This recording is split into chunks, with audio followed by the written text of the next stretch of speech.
Donc nous allons, après la passionnante matinée que nous avons eue, nous allons poursuivre cet après-midi en abordant d'abord le changement de genre à l'école. Alors je vais passer tout de suite la parole à Inès de Franlieu, qui est déléguée générale d'une association montée avec son mari, je crois, comme je t'aime.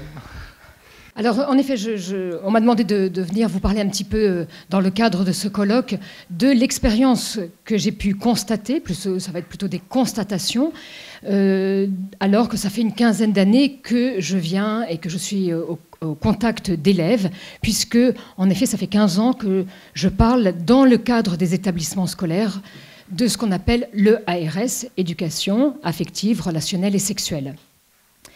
Et donc oui, mon mari travaille avec moi depuis quelques années, depuis 4 ans, et où nous avons fondé véritablement une association qui s'appelle Comme je t'aime, qui développe un réseau d'intervenantes formées à cette pédagogie précise et claire, qui nous permettent d'aller parler de l'amour aux enfants. Et en effet, on va leur parler de l'amour parce que nous venons, en fait, normalement, c'est ce que l'éducation nationale demande, c'est de venir compléter les cours d'SVT sur la reproduction, terme évidemment que je n'aime pas beaucoup, et que les enfants comprennent très bien pourquoi est-ce qu'on peut émettre un petit bémol à ce terme. Et donc, pour qu'il y ait la vie, il nous faut la différence, c'est-à-dire un homme et une femme, un spermatozoïde et un ovule. Ça vous semble peut-être un peu étonnant que j'insiste sur ça, mais vous voyez bien que, évidemment, les jeunes essayent de nous emmener sur d'autres terrains. Et c'est intéressant de voir combien il est important d'être capable de continuer à parler de la transmission de la vie qui est possible, entre autres, en tous les cas pour un homme et une femme qui s'aiment. Cette transmission de la vie se fera par l'acte sexuel qui dit l'amour. Parce qu'en fait, cette réalité, qui reste une réalité, parce qu'il reste des hommes et des femmes qui s'aiment et qui vont donner la vie de cette façon-là, elle est presque méconnue, inconnue des jeunes. En tous les cas, la dimension de l'amour devient de plus en plus ténue, voire absente.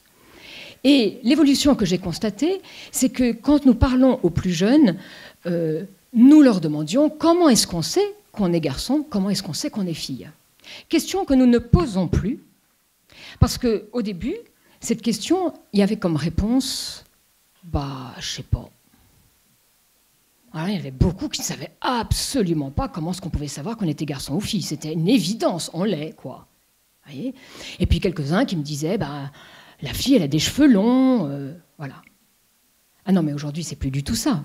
Donc, non seulement ils savaient, parce que vous voyez, on va déjà passer à un autre stade.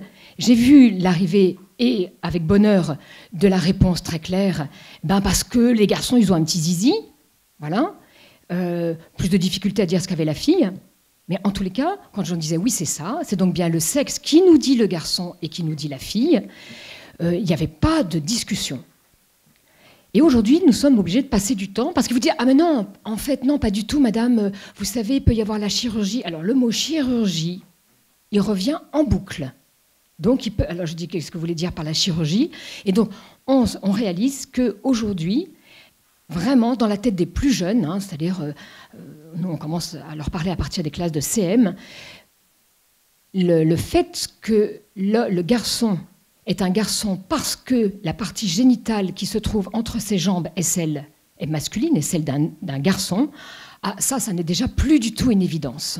Et donc j'ai vraiment vu et observé une véritable évolution, et du coup c'est moi qui viens les troubler en fait, quand je leur dis, si, à la naissance, donc nous avons été obligés de rajouter en tous les cas dans notre discours à la naissance, parce que là on ne peut quand même pas le nier, et donc j'ai apprécié de voir que, évidemment, le Dr Flainvini nous disait c'est de l'ordre du constat, et donc on peut encore constater, voilà.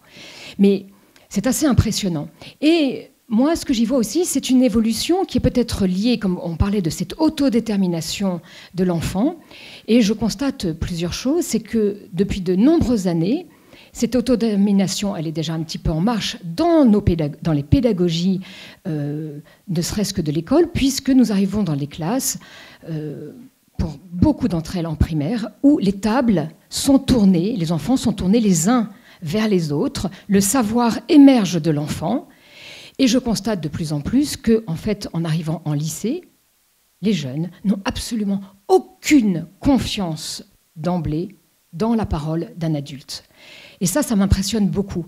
C'est-à-dire qu'il y a 15 ans, je sentais que quand on arrivait, il y avait une écoute naturelle qui était manifestée. Alors, on pouvait après discuter, mais il y avait cette forme d'écoute. Là, c'est une fermeture d'emblée sur cette question, parce qu'ils savent tout. Et en plus, je sens comme un frein.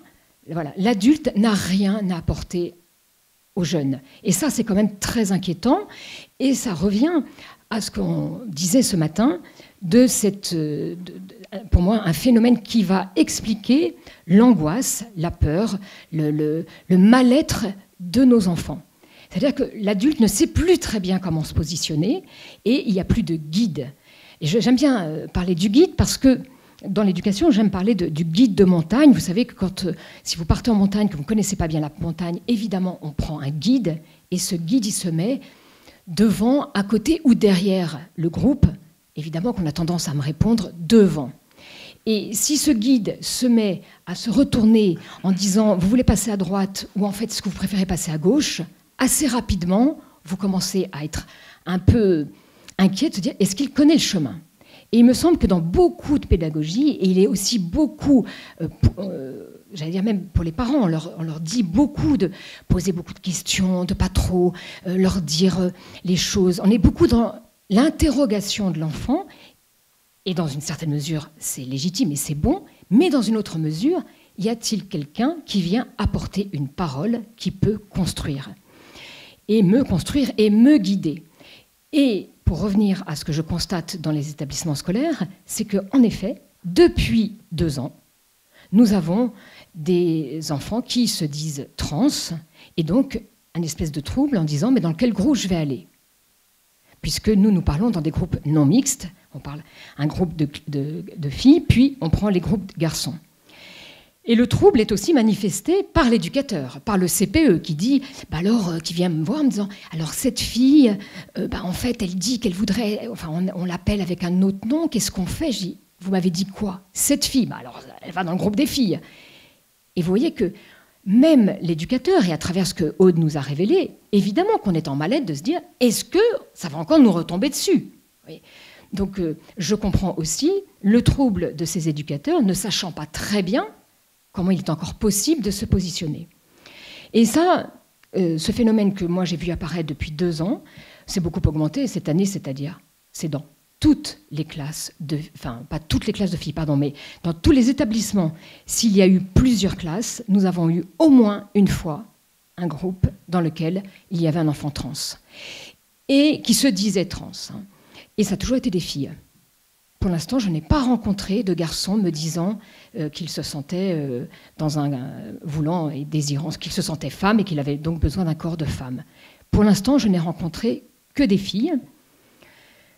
Il s'avère que, du coup, j'accompagne aussi, au-delà de ces interventions, j'accompagne des parents, des enfants dans ces problématiques d'éducation. Et je pense à une fille qui se faisait appeler, je parle presque au passé, se faisait appeler à l'école, dans le cadre scolaire, par un autre nom, un nom de garçon. Sa maman se positionnait assez bien, avec beaucoup de tact, mais quand même au fond d'elle extrêmement inquiète. Et les parents ont eu l'intelligence de la changer d'école. Et en la changeant d'école, je vois bien qu'elle ne demande plus à être appelée d'un autre prénom. Qu'est-ce que ça peut aussi nous manifester?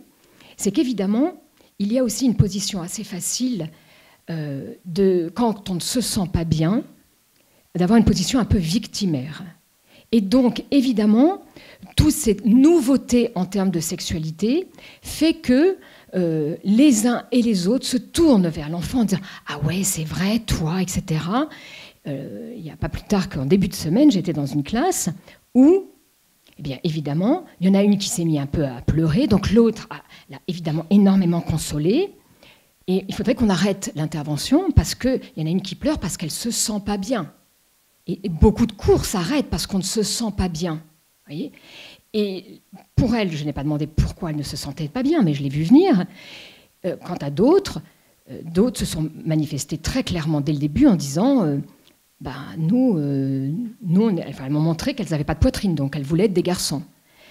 Et on sent que cette position peut, je ne dis pas qu'elle est systématiquement une position de victime, mais on sent bien que nos enfants, n'allant pas bien, vont aussi trouver des lieux pour qu'on les regarde, pour qu'on s'en occupe, ce qui est légitime, évidemment.